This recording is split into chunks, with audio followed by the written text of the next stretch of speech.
Hello friends, आपका स्वागत है हमारे चैनल पर। मेरा नाम है ध्रुव और आप देख रहे हैं द लर्नर्स कम्युनिटी। आज की वीडियो में हम बात करेंगे DU-SOL NC वेब के फर्स्ट सेमेस्टर के हिस्ट्री सब्जेक्ट के बारे में, जिसका नाम है भारत का इतिहास प्रारंभिक काल से 300 सेंचुरी तक, history of India from the earliest time up to 300 century. अभी तक हम इस बुक में 6 यूनिट्स कंप्लीट करा चुके हैं। इस बुक में टोटल 8 यूनिट्स हैं, जिसमें से आपके 2 यूनिट्स अभी बाकी हैं। आज की वीडियो में हम यूनिट नंबर 7 को कवर अप करेंगे और देखेंगे उसके इंपॉर्टेंट टॉपिक्स और उन सारी डिटेल्स को जो कि उस यूनिट्स में दी गई हैं और आपके एग्जाम में आने के उसके काफ़ी ज़्यादा चांसेस हैं। तो चलिए वीडियो को शुरू करते हैं। और अगर अभी तक आपने हमारा चैनल सब्सक्राइब नहीं किया तो प्लीज़ चैनल को सब्सक्राइब करें और वीडियो पूरा देखिए, काफ़ी ज़्यादा इंपॉर्टेंट वीडियो है आपके लिए। यह है आपका यूनिट नंबर 7, जिसका नाम है प्रारंभिक तमिलकम, संगम साहित्य, राजनीति, अर्थव्यवस्था और समाज का सर्वेक्षण। ठीक है, यहाँ पे हम प्रारंभिक तमिलकम के बारे में बात करेंगे और उससे रिलेटेड जो चीजें हैं उनके बारे में देखेंगे। तो चलिए वीडियो को शुरू करते हैं। पहला आता है संगम का आशय। संगम का आशय क्या होता है, मतलब उसका अर्थ क्या है? संगम का अर्थ होता है मिलन या एक साथ आना। संगम साहित्य तमिल भाषा की सबसे पुरानी और महत्वपूर्ण साहित्यिक धरोहरों में से एक है। संगम क्या है? संगम एक प्रकार से हम कह सकते हैं तमिल में लिखी गया एक साहित्य जिसका नाम संगम है। ठीक है, मतलब संगम साहित्य तमिल भाषा का सबसे पुराना और सबसे महत्वपूर्ण क्या है? साहित्य है, जो कि हमें उस समय में या जिस समय में उसे लिखा गया था, मतलब प्राचीन काल में जब इसे तैयार किया गया था, तो उस समय के बारे में हमें काफी अच्छी खासी जानकारी देता है। उस साहित्य में बहुत सारी चीजें दी गई हैं। तो क्या है? धरोहरों में से एक है। यह साहित्य संगम कला के दौरान लिखा गया था और इसमें विभिन्न प्रकार की काव्य रचनाएं शामिल हैं। ये जब साहित्य का निर्माण हुआ था, ये कब हुआ था? जब संगम काल चल रहा था। ठीक है, संगम काल के दौरान इसको लिखा गया और इसमें काफी सारी जो काव्य रचनाएं हैं, मतलब कविताओं के तौर पर हम कहें, इस प्रकार से रचनाएं हैं, वो उसमें शामिल है। इस काल में कवियों और लेखकों ने एकत्र होकर तमिल साहित्य को एक नई दिशा दी, जिसे संगम साहित्य के रूप में जाना गया। आप देखिए, इसका नाम संगम इसलिए पड़ा है क्योंकि संगम काल के दौरान कवि और लेखक सभी लोग एक साथ आए और उन्होंने फिर साहित्य का निर्माण किया। ठीक है, जिसने तमिल साहित्य के सेक्टर को या हम कहें क्षेत्र को एक नई दिशा दी थी। इसीलिए इस साहित्य को संगम के रूप में जाना जाता है, संगम साहित्य कहा जाता है। संगम साहित्य की रचनाएं ज्यादातर युद्ध, प्रेम प्रकृति और सामाजिक जीवन पर आधारित है। ठीक है, संगम साहित्य की जितनी भी रचनाएं हैं वो ज्यादातर हमें युद्ध के बारे में बताती हैं, कहीं ना कहीं प्रेम के बारे में बताती हैं, प्रकृति या फिर सामाजिक जीवन पर आधारित जो चीजें हैं उनके बारे में हमें बताती है। इसमें समाज के विभिन्न पहलुओं जैसे कृषि, व्यापार, शासन और आर्थिक धरोहरों का वर्णन मिलता है। ये जो साहित्य है, इसमें आपको देखने को मिलेगा समाज के विभिन्न पहलू, मतलब समाज के जो अलग अलग पहलू होते हैं कि भाई समाज का एक पहलू जो कि अच्छा दिखाया गया, वहीं दूसरा पहलू जिसमें आपको समाज की खराब चीजें दिखाई गई हैं, तो वो देखने को मिलता है। ठीक है, वहीं इसमें अलग अलग पहलू और कौन कौन से आते हैं भाई? कृषि सेक्टर के बारे में आपको समाज में देखने को मिलेगा, व्यापार के बारे में समाज किस प्रकार का था वो देखने को मिलेगा, शासन किस प्रकार का चल रहा था ये, और धार्मिक व्यवस्था किस प्रकार की थी। ठीक है, धार्मिक विचारधाराएं कौन कौन सी थी, इनका वर्णन मिलता है। संगम साहित्य का उद्देश्य सामाजिक जीवन के विभिन्न पक्षों को समाहित करना था, जिससे इस काल के लोगों की सांस्कृतिक, धार्मिक और आर्थिक स्थिति की जानकारी मिलती है। ठीक है, संगम साहित्य का उद्देश्य बताया गया है सामाजिक जीवन के विभिन्न पक्षों को समाहित करना था, मतलब उस समय में जो समाज था और समाज के जो अलग अलग पक्ष थे, ठीक है, उन पक्षों को एक साथ लाना था, जिससे कि आने वाले फ्यूचर, जैसे कि हम लोग या आप लोग जब इस चीज को पढ़ते हैं तो हमें उस समय के बारे में, उस समाज के बारे में डिटेल्स मिलती है। इसीलिए तो हम लोग चीजें तैयार कराते हैं कि अगर हमने कोई आज चीज तैयार कराई है जो कि हमारे आज के समाज को बताती है, तो वो इसलिए करवाई गई है कि इन फ्यूचर जब कोई व्यक्ति या फिर जब कोई कुछ लोग उसको पढ़ेंगे तो उससे उन्हें पता चलेगा हमारे समाज के बारे में, हमारी व्यवस्था के बारे में। ठीक है, कालक्रम की बात करते हैं। संगम काल लगभग 300 ईसा पूर्व से लेकर 300 ईस्वी तक माना जाता है। ठीक है, मतलब 300 ईसा पूर्व, मतलब हम कहें कि 300 से पहले से लेकर 300 तक इसे माना गया है। इसमें तीन प्रमुख कालों में विभाजित किया गया है। पहला आता है प्रथम संगम काल। यह काल प्राचीनतम संगम काल है। इसका केंद्र मदुरै था मदुरै था। इसे इस समय के साहित्यिक कार्यों का बहुत कम प्रमाण मिलता है। अब देखिए, पहला जो समय हम संगम काल की बात करें तो उसको तीन भागों में बांटा जाता है समय के हिसाब से। तो जो पहला आता है वो आता है प्रथम संगम काल। ठीक है, ये सबसे पुराना काल माना गया है संगम काल में। ठीक है, ये इसका जो केंद्र था वो था मदुरै। ठीक है, और साथ के साथ इसमें बताया गया है कि इसके जो साहित्य के कार्य, मतलब इस समय के दौरान, प्रथम संगम काल के दौरान जो साहित्य लिखे गए थे उनके प्रमाण बहुत कम मिलते हैं। ठीक है, क्योंकि देखिए सबसे पुराना समय है तो हो सकता है उसके प्रमाण आगे आते आते नष्ट हो गए हो, तो उसके प्रमाण कम मिलते हैं। फिर आता है द्वितीय संगम काल। यह काल महत्वपूर्ण है क्योंकि इस दौरान अधिकतर संगम साहित्यों की रचना हुई थी। ठीक है, द्वितीय काल संगम काल के दौरान सबसे ज्यादा साहित्यों की रचना हुई। इसका मुख्य केंद्र कपातापुरम था। यहाँ पर कई यहाँ पर कई महत्वपूर्ण कवियों ने अपनी रचनाओं को संगठित किया था। ठीक है, कपातापुरम केंद्र माना गया है। जैसे इसका केंद्र मदुरै था वैसे इसका केंद्र कपातापुरम था। कपातापुरम, और यहाँ पे काफी सारे जो कवि थे उनकी रचनाओं को संगठित किया गया था। फिर आता है आखिरी और तृतीय संगम काल। इस संगम का केंद्र फिर से मदुरै था। इस काल के साहित्यिक कार्यों को संगम साहित्य का प्रमुख उदाहरणों में गिना जाता है। ठीक है, तृतीय जो संगम काल था उसका केंद्र था मदुरै, और साथ के साथ इस काल के अंदर जो साहित्य लिखे गए उनको प्रमुख साहित्य उदाहरणों में गिना जाता है। संगम काल का महत्व साहित्यिक, सांस्कृतिक और ऐतिहासिक दृष्टिकोण से अत्यधिक है। संगम काल का जो महत्व अगर हम देखें तो वो साहित्यिक से क्षेत्र में भी काफी है, सांस्कृतिक क्षेत्र में भी है, और ऐतिहासिक दृष्टिकोण से भी अत्यधिक है, मतलब ज्यादा है। इस काल के कवियों ने तमिल समाज के राजनीतिक, आर्थिक, सामाजिक पहलुओं को अपनी रचनाओं में जीवंत तरीकों से प्रस्तुत किया है। ठीक है, ये जो संगम काल का समय था और उस समय जो कवि थे उन कवियों ने जितनी भी व्यवस्थाएं या फिर जितनी भी चीजें अपने कविता या फिर अपने साहित्य में लिखी हैं उसको जीवंत तरीकों से प्रस्तुत किया है। मतलब इस तरह से प्रस्तुत किया है कि लोग जब उसे पढ़ेंगे तो वो बिल्कुल ही इमेजिन कर पाएंगे कि हाँ उस समय किस प्रकार की व्यवस्था थी। ठीक है, जीवंत तरीकों से। अब बात करें तीन संगमों की परंपरा। संगम काल की परंपरा को तीन प्रमुख संगमों में विभाजित किया गया है। प्रथम आता है प्रथम संगम। ठीक है, यह संगम बहुत पुराना था और इसका उल्लेख बहुत कम मिलता है। इस काल का साहित्य लगभग खो गया, लेकिन माना जाता है कि इस संगम में तमिल साहित्यों की नींव रखी। अब देखिए, जो हमने ऊपर तीन चीजें पढ़ी थी ना संगम काल के कार्यक्रमों के बारे में, सेम वही चीज यहाँ पे भी बताई गई है। ठीक है, तीन संगमों की परंपरा, फिर द्वितीय आ जाता है, फिर तृतीय आ जाता है। ठीक है, जैसे इसका भी कपातापुरम था जो कि ऊपर है, तो क्या है, ये पॉइंट सेम ही है बट इनको बताने का तरीका थोड़ा सा अलग है। यहाँ पे हम परंपरा की बात कर रहे हैं, यहाँ पे हम बात कर रहे हैं कालक्रम मतलब टाइमलाइन की। ठीक है, तो प्रथम क्या था, सबसे पुराना था, इसका उल्लेख कम मिलता है, लेकिन इसी ने जो तमिल साहित्य है उसकी नींव रखी थी। दूसरे की बात करें द्वितीय संगम की, तो कपातापुरम उसका केंद्र हुआ करता था। अत्यधिक साहित्यिक महत्व इसी काल में लिखे गए हैं। इस काल में तमिल साहित्यों का स्वरूप मजबूत हुआ था। मतलब इस काल के दौरान जो तमिल में साहित्य लिखे जाते थे उनका स्वरूप मतलब वो स्ट्रांग हुए थे, लोग उनको पढ़ते थे। ठीक है, उनको और ज्यादा साहित्य में लिखा गया।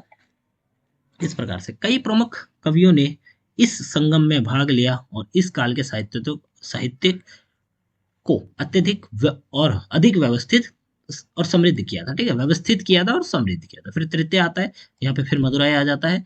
ठीक है, इस संगम का साहित्य का स्वर्ण युग माना गया। ठीक है, इसको क्या माना गया, संगम काल का स्वर्ण युग माना गया। इस काल में लिखी गई रचनाएं आज भी प्रचलित हैं और इन्हें तमिल साहित्य का आधार माना जाता है। इस समय के दौरान जितनी भी रचनाएं लिखी गई थी उन्हें तमिल साहित्य का आधार मतलब बेस माना गया है। ठीक है, देखिए नींव रखी थी इसके अंतर्गत, सबसे ज्यादा जो बनाए गए थे या साहित्य लिखे गए थे वो इसके अंतर्गत।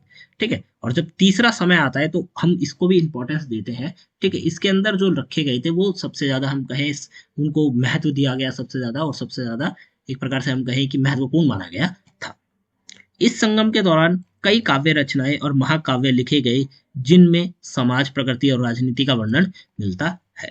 संगम साहित्य तीन संगमों के कवियों द्वारा रचित था, जिसमें ज्यादातर कविताएं प्रकृति, प्रेम युद्ध और मानव जीवन के विभिन्न पहलुओं पर आधारित था। इस साहित्य ने न केवल तमिल समाज को एक नई दिशा दी बल्कि इसके माध्यम से माध्यम से उस समय की सांस्कृतिक, धार्मिक और राजनीतिक स्थिति का भी पता चलता है। तो जैसा कि हमने ऊपर भी सेम चीजों की बात करी थी कि भाई कवियों ने अपने जो साहित्य लिखे थे उनको इस प्रकार से लिखा था, इस तरीके से लिखा था कि अगर आज भी आप उस चीज को पढ़ते हैं तो आप इमेजिन कर पाएंगे कि उस प्रकार की उस समय में राजनीतिक व्यवस्था किस प्रकार की थी, आर्थिक व्यवस्था किस प्रकार की थी, लोग अपना जीवन किस प्रकार व्यवस्थित करते थे।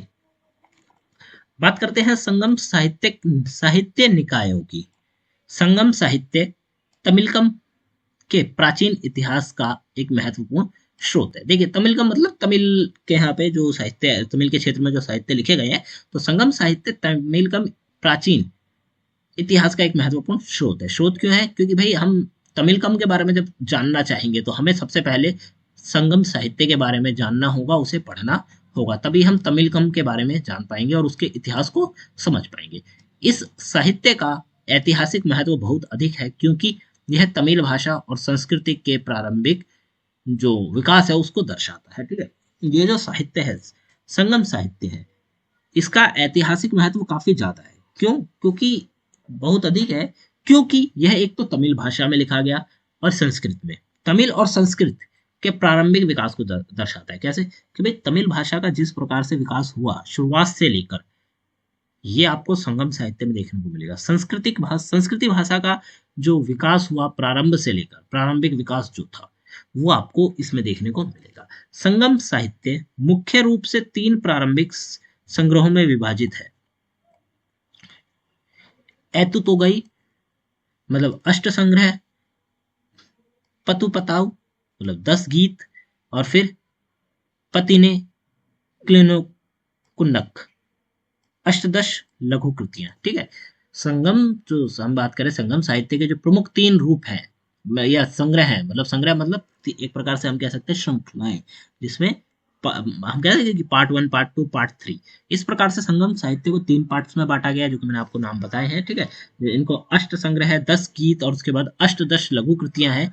इन कृतियों की रचनाएं 150 250 के बीच में हुई थी, मतलब 150 ईस्वी से लेकर 250 ईस्वी के बीच मानी जाती है। आगे देखें तमिल साहित्य की प्रमुख कृतियां, मतलब तमिल साहित्य में जो सबसे हम कहें प्रमुख कृतियां हुई हैं या फिर चीजें लिखी गई हैं उनके बारे में। पहला आता है तोल्काप्पियम। यह तमिल भाषा का सबसे प्राचीन व्याकरण और काव्य शास्त्र पर आधारित ग्रंथ है। ठीक है, ये क्या है? ये तमिल भाषा का सबसे एक तो प्राचीन मतलब सबसे पुराना व्याकरण और काव्य, जिसमें आपको शब्दों के व्याकरण देखने को मिलेंगे और काव्य देखने को मिलेंगे, जो शास्त्र है उन पर आधारित ग्रंथ है। इसकी रचना द्वितीय संगम के दौरान हुई थी और यह तमिल भाषा के प्रारंभिक स्वरूप को दर्शाता है। ठीक है, हमने जो ऊपर टाइमलाइन की बात करी थी तो उसमें द्वितीय संगम था, द्वितीय संगम, तो उस समय के दौरान इसकी रचना हुई थी और यह तमिल भाषा के प्रारंभिक स्वरूप को दर्शाता है, मतलब कि जब शुरुआत में तमिल भाषा किस प्रकार से लिखी जाती थी उसको ये चीज दर्शाता है। फिर आता है एत्तुतोगई मतलब अष्ट संग्रह। यह संग्रह 8 प्रमुख काव्य संग्रहों का समूह है। ये जो संग्रह है अष्ट संग्रह, ठीक है, इसमें 8 संग्रह हैं और उनको मिलाकर एक बड़ा संग्रह बनाया गया है। ठीक है, इसमें 3 से 33 पंक्तियों की कविताएं सम्मिलित है। ठीक है, इसमें क्या बताया गया है कि भाई कविताएं लिखी हैं जो कि हो सकता है कम से कम उसमें 3 लाइन होंगी और अधिकांश से अधिकांश 33 लाइनें होंगी। 3 से 33 पंक्तियों की कविताएं सम्मिलित हैं। यह छोटे काव्यों का संग्रह है जो मुख्यतः सामाजिक और सांस्कृतिक विषयों पर केंद्रित है।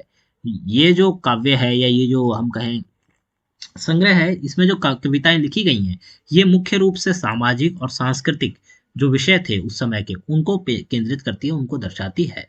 फिर आता है पतु पतुपातु 10 गीत आते हैं। यह 10 प्रमुख गीत काव्य संग्रह है। ठीक है, ये जो संग्रह है इसमें आपको 10 प्रमुख गीत देखने को मिलेंगे। इसमें सबसे छोटी कविता 103 पंक्तियां और सबसे लंबी कविता 782 पंक्तियों की है। ठीक है, आप सोच सकते हैं कि इसको उस समय लिखा गया था।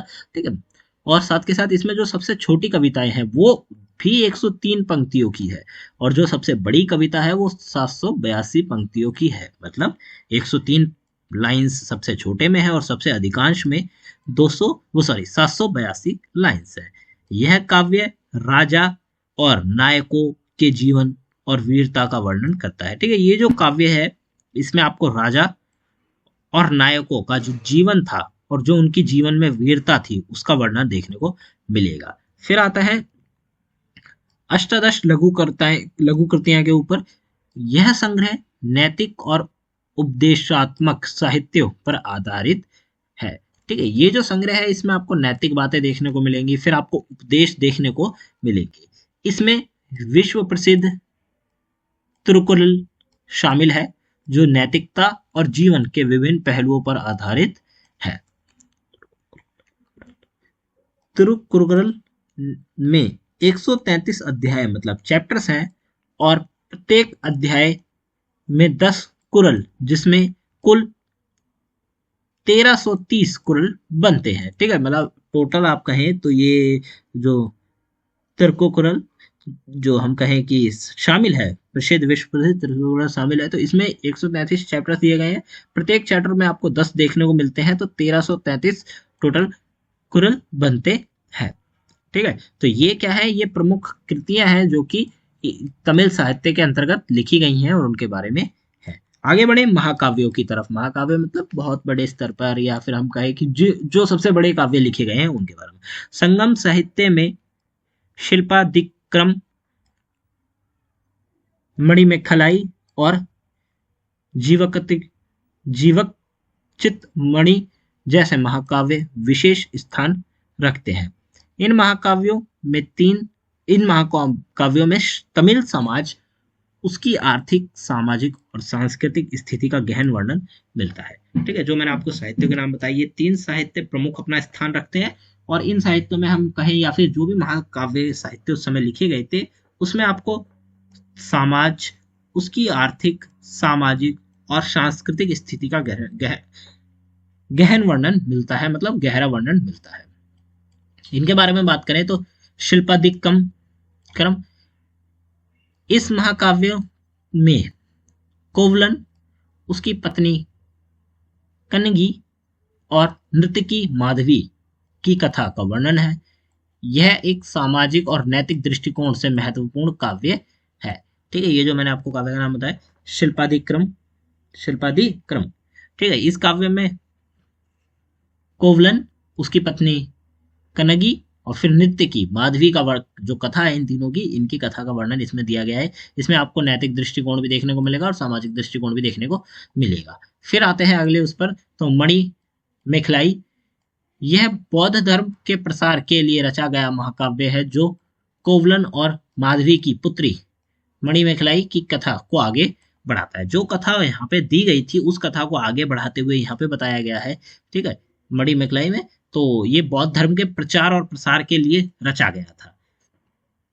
आगे देखें, संगम साहित्य का महत्व की बात करते हैं। संगम साहित्य न केवल तमिल भाषा और साहित्य का प्रतीक है बल्कि यह प्राचीन तमिल समाज की भौतिक और सांस्कृतिक प्रगति का दर्पण भी है। ठीक है, संगम साहित्य में आपको तमिल भाषा की शुरुआत से लेकर उसके डेवलपमेंट के बारे में पढ़ने को मिलेगा। ठीक है, पढ़ने को किस प्रकार मिलेगा कि भाई तमिल भाषा जो थी वो शुरुआत में किस प्रकार से लिखी जाती थी, किस प्रकार से उसमें हम कहें कि खूबियां आई, अपडेट, हम कहते हैं ना कि एक चीज सुधरी। तमिल भाषा किस प्रकार से समय के साथ साथ आगे आते आते उसमें सुधार आए, अच्छे अच्छे नए नए शब्द वर्णन आए, तो उन सबको देखने को आपको यहाँ पे मिलेगा। इस साहित्य में तमिल समाज की आर्थिक स्थिति, सामाजिक जीवन, धार्मिक विश्वास और नैतिक सिद्धांत का वर्णन मिलता है। ये जो साहित्य है इनमें आपको भाई तमिल समाज के बारे में, जो उनकी आर्थिक स्थिति थी, सामाजिक जीवन किस प्रकार का जीते थे, धार्मिक विश्वास किस के लिए था और नैतिक सिद्धांत कौन कौन से थे, ये सब आपको देखने को मिलेगा। संगम साहित्य की रचनाएं 473 कवियों द्वारा रची गई, जिनमें 50 से करीब महिलाएं कवि भी थी। ठीक है, संगम साहित्य जैसे कि इसका नाम ही है संगम, मतलब कवि और लेखक साथ मिलकर आए और फिर उन्होंने जो संगम साहित्य है उसकी रचना की थी। इसमें 473 कवि शामिल थे, 50 से अधिक महिलाएं कवि थी। ठीक है, इन कृतियों में से 102 कविताएं अज्ञात कवियों की हैं। ठीक है, जो भी कृतियां तैयार की गई, ठीक है, उसमें से माना जाता है कि 102 जो कविताएं लिखी गई हैं वो अज्ञात कवियों की है, मतलब उनका कोई नाम, उनके बारे में किसने लिखा, ये सब नहीं पता चलता, बस वो कृतियां देखने को मिलती हैं।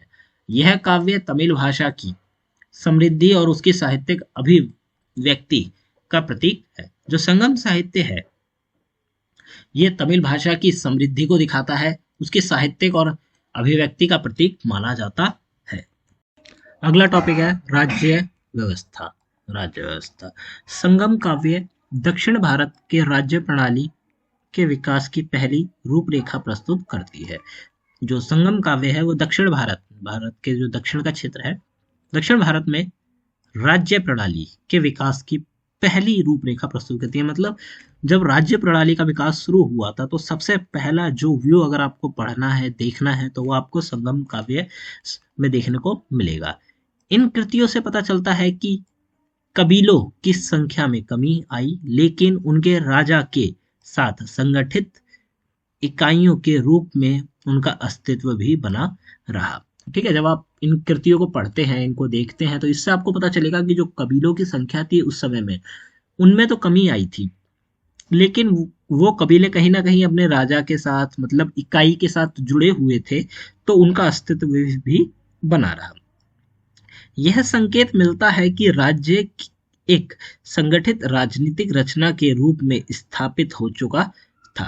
ठीक है, उससे क्या मिलता है, उससे ये हिंट मिलते हैं कि राज्य एक संगठित राजनीतिक रचना, जो राज्य था वो पूरी तरह से भाई संगठित हो चुका था, उसमें एक राजनीतिक रचना के रूप में स्थापित की जा चुकी थी।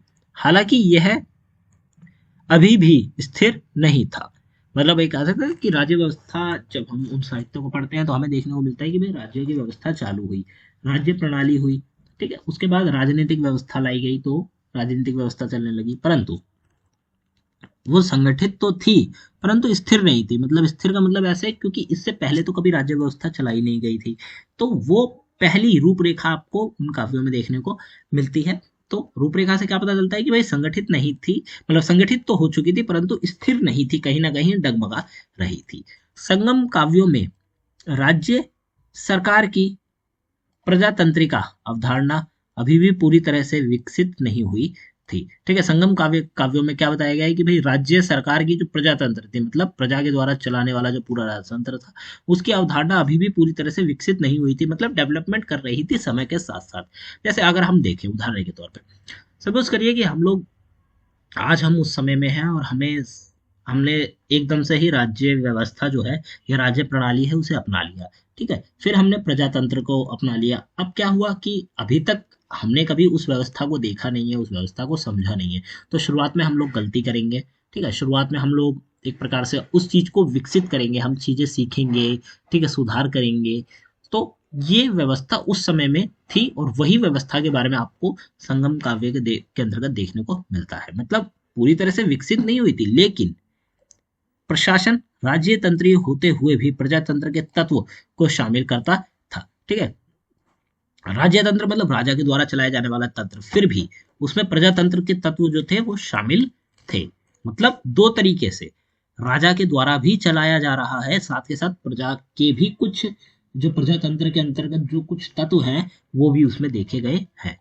फिर आते हैं राजत्व। राजतंत्र की रचना में तीन प्रमुख राजवंश थे, पहले चौला, पांडे, फिर चैर। ठीक है, चौल की बात करें, इनका मुख्य शासन, मतलब इनका जो शासन था वो कावेरी घाटी में था, जो कि उर्वर भूमि के लिए प्रसिद्ध था। इनकी राजधानी यूरेयुर यूरेयुर थी। ठीक है, फिर आते हैं पांडे।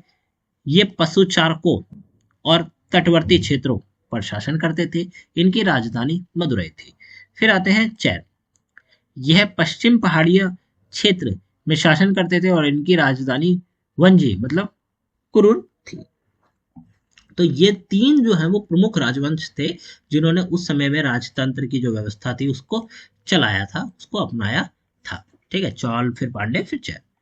संगम साहित्य में कई राजाओं के नाम का उल्लेख मिलता है जिसमें उनके वंश क्रम और कालक्रम का निर्धारण करना मुश्किल हो जाता है। ठीक है, मतलब जो राजाएं हैं, राजा हैं, उनके कई सारे नाम मिलते हैं, जिससे क्या होता है, थोड़ा कठिन हो जाता है कि भाई वो किस वंश से बिलोंग करते थे या उन्होंने किस समय के दौरान अपना शासन किया था। ये थोड़ा कठिन हो जाता है ये पक्का करना। उदाहरण के लिए चौल नप्र, उर्वाफ्रेर, इलंजतिवनी, उसके पुत्र कारिकाल और कारिकल के दो पुत्र नालन किल्ली और निंदु किल्ली की वंशावली का उल्लेख मिलता है। ठीक है, देखिए कुछ के नाम मिल जाते हैं, जैसे कि हमने यहाँ पे बताया पूरा का पूरा एक प्रकार से कौन किसका बेटा है, उनके भी पुत्र आ जाते हैं। फिर ठीक है, फिर कारिकल और कारिकल के दो पुत्र पुत्र नालन किल्ली और फिर उसके बाद निंदु किल्ली आ जाते हैं। ये क्या पता चलता है कि भाई ये एक वंश से चले आ रहे हैं, उसके बाद समय में आगे आगे आते उनके बच्चे, फिर बच्चों ने शासन किया। वहीं कुछ ऐसे भी राजाओं का नाम मिला है जिनका हम ये कह सकते हैं कि डायरेक्टली उन्हीं से पता चला है कि राजतंत्र उन्होंने व्यवस्थित किया, उससे पहले के उनके वंश के बारे में डिटेल्स नहीं मिली है, तो ये भी थोड़ा पता करना कठिन हो जाता है। राज्य का प्रमुख व्यक्ति राजा होता था, जिसे वेतन कहा जाता था। ठीक है, जहाँ पे वेतन की बात कही गई तो वेतन कहा जाता था। राजा न केवल समाज का प्रधान होता था, बल्कि वह समाज के महत्वपूर्ण कार्यों का नेतृत्व भी करता था। ऐसा नहीं है कि राजा को केवल समाज का प्रधान बता दिया गया, ठीक है, बाकी सारी व्यवस्था कोई और संभाल रहा नहीं, वो यहाँ पे जितने भी महत्वपूर्ण कार्य होता था उनका नेतृत्व भी करता था। नेतृत्व का मतलब कि भाई पूरी तरह से उस कार्य को देखना, किस तरह से हो रहा है, किस तरह से चल रहा है, और अच्छे प्रकार से कराने का काम राजा का था। जैसे इंद्रोत्सव और नृत्य प्रशासन का आयोजन करना। राज्याभिषेक के दौरान राजा विशेष उपाधियां ग्रहण करता था और उसे देवता के समक्ष माना जाता था। ठीक है, उस समय क्या बताया गया कि भाई राज्याभिषेक के दौरान जब राजा का अभिषेक किया जाता है तो उस दौरान राजा अलग अलग प्रकार की उपाधियां ग्रहण करता था और उसे देवताओं के सक्षम माना जाता था, सॉरी देवताओं के समक्ष माना जाता था।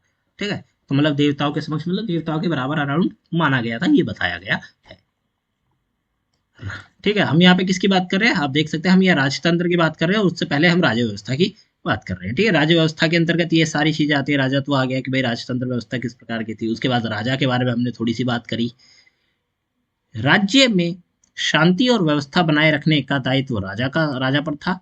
वह प्रजा की भलाई के लिए कठोर परिश्रम करता था। ठीक है भाई, जिस भी राज्य में राजा अपना शासन कर रहा है वहां पे राजा का काम होता था कि भाई पूरी तरह से व्यवस्था अच्छी रहे, जो प्रजा है वो शांति से रहे, और जितनी भी शांति और व्यवस्था का काम था वो राजा का था।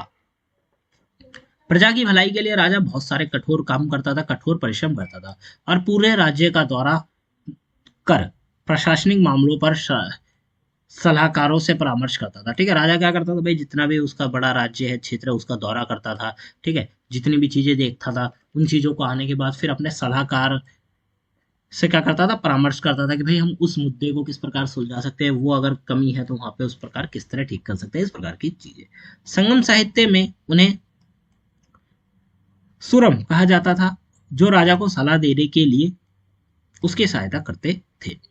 ठीक है, सुरम कहा जाता था वह लोग जो कि राजा को सलाह देते थे और उसकी साहित्य मतलब एक प्रकार से हेल्प करते थे। ठीक है,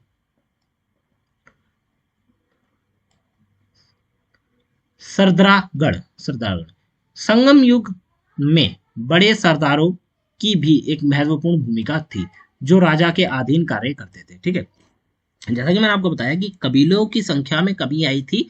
ठीक है, तो कबीलों का जो हम कहे मेन प्रधान होता था उसको सरदार कहा जाता था। एक प्रकार से सरदार के बारे में बताया गया है। ठीक है, तो क्या करते थे, तो ये जो कबीले होते थे उनके सरदार राजा के अधीन काम करते थे।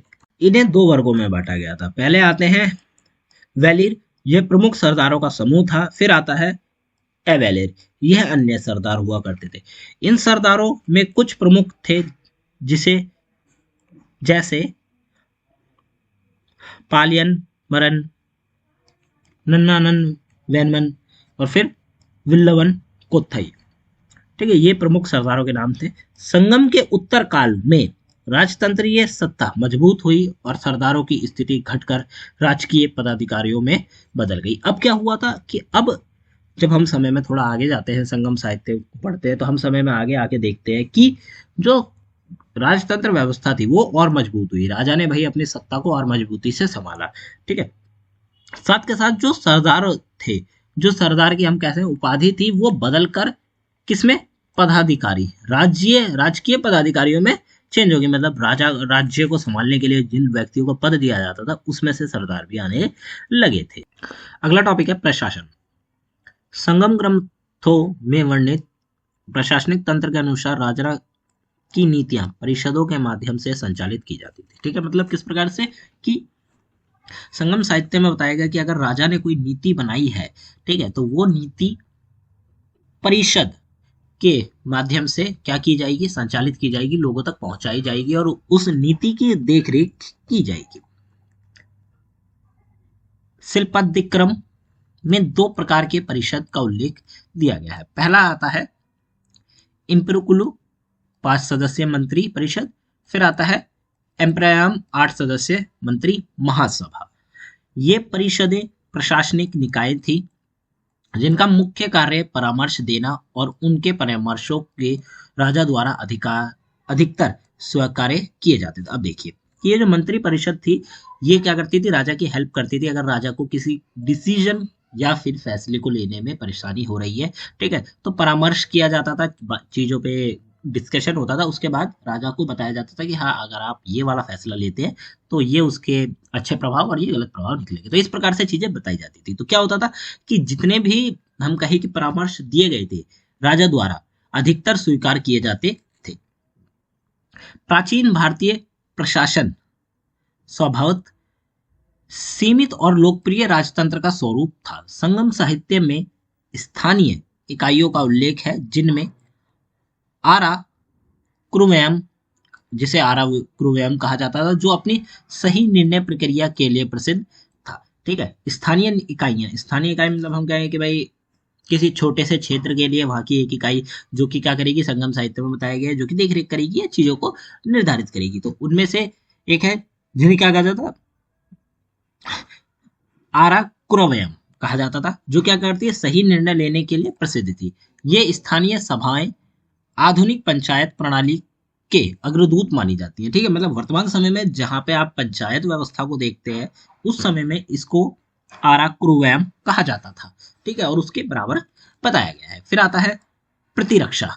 संगम युग के बड़े शासक राजवंश और सरदार विशाल स्थानीय सेना रखते थे। अब यहाँ पे हम थोड़ी सेना के बारे में बात कर ले तो संगम युग के अंतर्गत क्या बताया गया कि जो बड़े शासक या बड़े राजा होते थे जिनका राजवंश बहुत बड़ा होता था, या फिर सरदार, वो विशाल रूप से क्या रखते थे, स्थायी सेना रखते थे। स्थायी मतलब परमानेंट सेना उनके पास रहती ही थी। ऐसा नहीं है कि सेना टेम्परेरी है, कुछ समय के लिए है, युद्ध के दौरान उसके बाद सेना की में कमी आ गई, नहीं।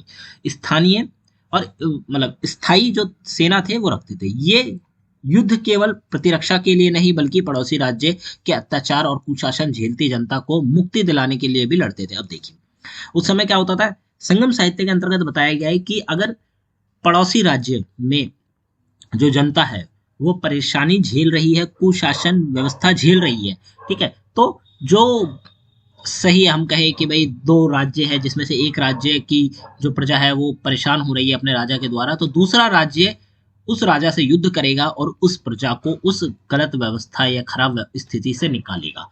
ठीक है, मुक्ति दिलाने के लिए युद्ध लड़े जाते थे। राजा के पास 4 प्रकार की सेना होती थी, रथ, गज, अश्व, पैदल। ठीक है, रथ मतलब रथों पे, गज मतलब हाथी पे, अश्व मतलब घोड़े पर, और पैदल सेना, ये 4 प्रकार की सेना होती थी। चेरा नृपों के संबंध में नौसेना का भी उल्लेख मिलता है। संगम साहित्य में यह भी बताया गया कि राजा अपने सैनिकों के साथ युद्ध क्षेत्र में जाते और उनके कुशल क्षेम का हालत पूछते थे। ठीक है, अब क्या होता था, संगम साहित्य में यह भी बताया गया है कि अगर युद्ध हो रहा है तो राजा क्या करेगा, अपनी सैनिकों के साथ युद्ध में जाएगा। ठीक है, वहां की चीजें देखेगा, सैनिकों से बातचीत करेगा, पूछेगा हालचाल, बाकी सारी चीजें क्या करेगा, निरीक्षण करेगा। ये राजा का काम है, युद्ध में जाएगा, युद्ध लड़ने भी, साथ के साथ वो समय के पड़ते ही क्या करेगा, देख रेख भी करेगा, सेना से पूछेगा, उनके कुशल श्रम को हाल पूछता है। संगम राज्य व्यवस्था ने उत्तर भारतीय राजनीतिक विचारों और संस्थाओं से भी प्रभावित होकर अपनी पहचान बनाई थी। क्या कहते हैं, संगम राज्य व्यवस्था, संगम काल के दौरान जो राज्य व्यवस्था थी, राज्य व्यवस्था ने उत्तर भारतीय राजनीतिक विचार, उत्तर भारत में जो राजनीतिक व्यवस्था थी उसके जो राजनीतिक विचार थे और वहां की जो संस्थाएं थी उनसे भी प्रभावित होकर अपनी पहचान बनाई। राजाओं ने मूल उद्भव को देवता और प्राचीन मनुष्यों से जोड़ने का प्रयास किया था। राजाओं ने क्या करा, मूल उद्भव और देवताओं को प्राचीन मनुष्य से जोड़ने का प्रयास किया। संगम युग के शासनकाल और साहित्य के संरक्षक भी थे और यज्ञ भी किया करते थे। संगम युग के शासक संगम युग के अंतर्गत, जैसे हम संगम युग में राज्य व्यवस्था की बात कर रहे हैं, तो उसने क्या करा कि भाई उत्तर भारत में जो विचार थे, संस्थान थे, उनसे भी कुछ चीजें समझी, ठीक है, और फिर अपनी पहचान बनाई। तो ये चीज बताई गई। फिर बताया गया कि भाई संगम युग के अंतर्गत जितने भी राजा थे या जो भी लोग शासन करता था, वो व्यक्ति कला और साहित्य की रक्षा करता था और यज्ञ भी करता था। ठीक है, आगे बढ़ते हैं निष्कर्ष के बारे में। इस टॉपिक के निष्कर्ष को देखते हैं। तो राज्य व्यवस्था संगम युग की राजनीतिक, सामाजिक और आर्थिक स्थिति का परिचायक है। ठीक है, राज्य व्यवस्था क्या है, संगम युग के अंतर्गत हमें राजनीतिक के बारे में बताती है, भाई राजनीतिक व्यवस्था किस प्रकार की थी, सामाजिक व्यवस्था किस प्रकार की थी, आर्थिक व्यवस्था किस प्रकार की थी। यह दर्शाता है कि कैसे संगम साहित्य ने दक्षिण भारत की राज्य प्रणाली के विकास में महत्वपूर्ण भूमिका निभाई थी। ठीक है, ये जो चीज है राज्य व्यवस्था, ये हमें ये भी बताती है कि भाई संगम साहित्य ने दक्षिण भारत में जो राज्य प्रणाली है, दक्षिण भारत में जो राज्य प्रणाली, अलग अलग राज्य है, उनकी जो व्यवस्था है, उसका विकास के बारे में महत्वपूर्ण भूमिका निभाई। संगम साहित्य के माध्यम से हमें उस युग के प्रशासनिक ढांचे, राजाओं की भूमिका, सरदारों की स्थिति, सैन्य संगठन की जानकारी मिलती है, जो तमिल संस्कृति और समाज के विकास की कहानियां सुनाती है। ठीक है, संगम साहित्य के अंतर्गत हमें हर वो डिटेल मिलती है जो कि हमें उस समय काल को जानने के लिए चाहिए। राजनीतिक, आर्थिक, सांस्कृतिक से क्या, सेना हो गई, सामाजिक हो गई, हर चीज हमें उसमें देखने को मिलती है।